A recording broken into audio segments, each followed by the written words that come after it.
You're gonna have to excuse the video. So I wasn't planning on shooting a video, but this is too good to pass up. Yeah, had a little bit of a problem. You may have heard about it if you watched the equip video. My U-joints are bad. And finally getting around to replacing those, and the drive shaft doesn't want to come off. But the U-joints are, yeah, they're definitely bad. Yeah, it's not supposed to be like that. Extreme times call for extreme measures. Sawzall was a bust. I tried this earlier, didn't work. I guess I just needed to get the right attachment for the hammer drill. And now we got success. You know, one of these days I'll find the right tool to jack this thing. Until then,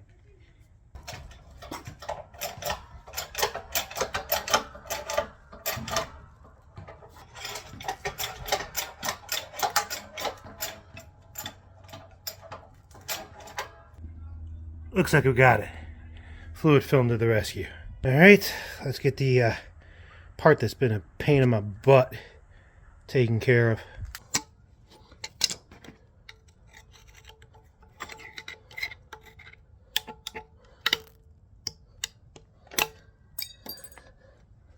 And it looks like I'm going to be going to the junkyard tomorrow.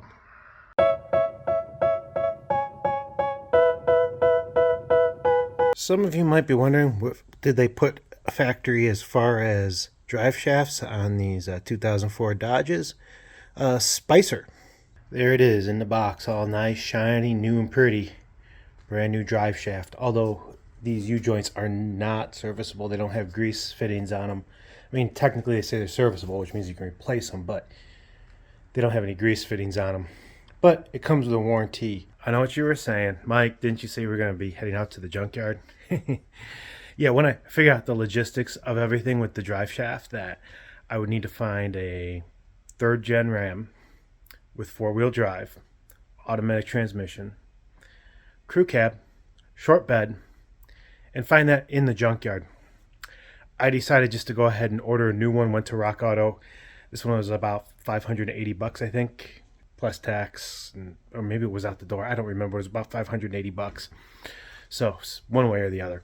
So about $600 for a new drive shaft. And I had to figure that I would be at the junkyard, having to locate that vehicle, laying in the mud, taking it off, or paying extra for someone else to take it off for me if they even gave me the option to take it off. And I'll probably end up dropping at least $300 on a used drive shaft. And who knows, I might have the same problem I had with this last one when I go to replace those U-joints, because I'd have to buy new U-joints for it too.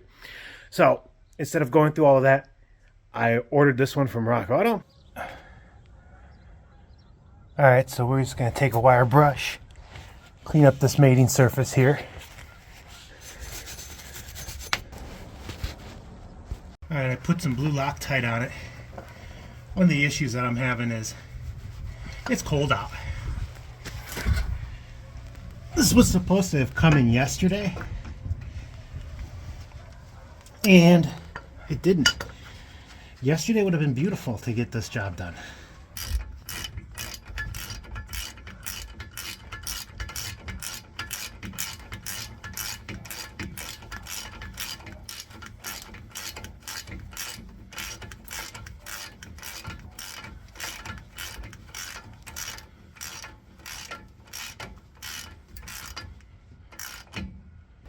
Alright, now all we gotta do is torque it down to 85 foot-pounds. I'm going to be doing it here and across, and over here and across. That should do it. You usually want to cross your torques.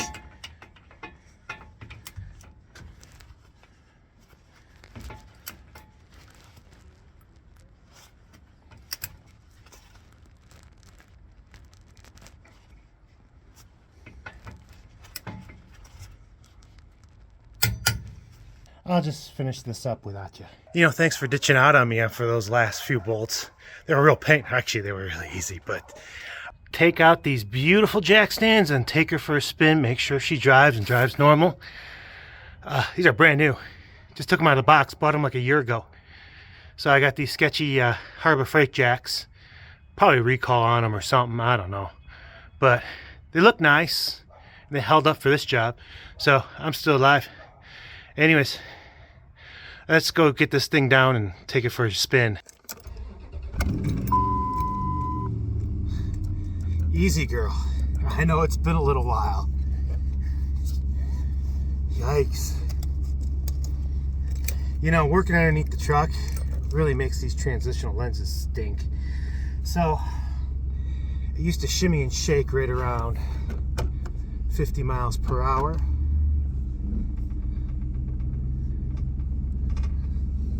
Let's see if that still happens. Right now it's driving, so that's good.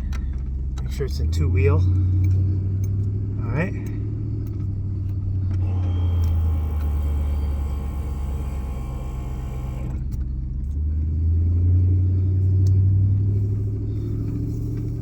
Windshield's dirty. I just got some new washer fluid. Sorry for the positioning of the camera. About the best place I got. But filled up my wife's car. Basically like that much left in the gallon. So I had to go ahead and buy another gallon for my truck. Now I got like a half a gallon and stuff. I should have filled up my truck first. I need it more for the plowing and stuff. Speed limits on here is about 45. That's when I would start feeling it. For sure. I mean, I felt it even lower than that. But we'll squeak it over 5 miles per hour over the limit. Just to see how it's handling. Wow. Okay, yeah. It used to... So, I think we got that taken care of. Nice. Far so good. It looks like we're doing pretty good. Haven't quite taken it out on the highway yet. Not going to do that today. Have a big day. My son's birthday's coming up. We're going out with with Grandma and Grandpa today to celebrate his birthday, even though it's not until later this week. But anyhow, I'll see you next time. Do you hear this? Of course you don't, because it's not making the noise anymore. One of the first telltale signs that your U-joints are going is you put it into gear and they go clunk when you do it. Just food for thought. The truck had been doing that to me since I got it in 2000, so that's like 4 years ago. Finally got it fixed. Finally.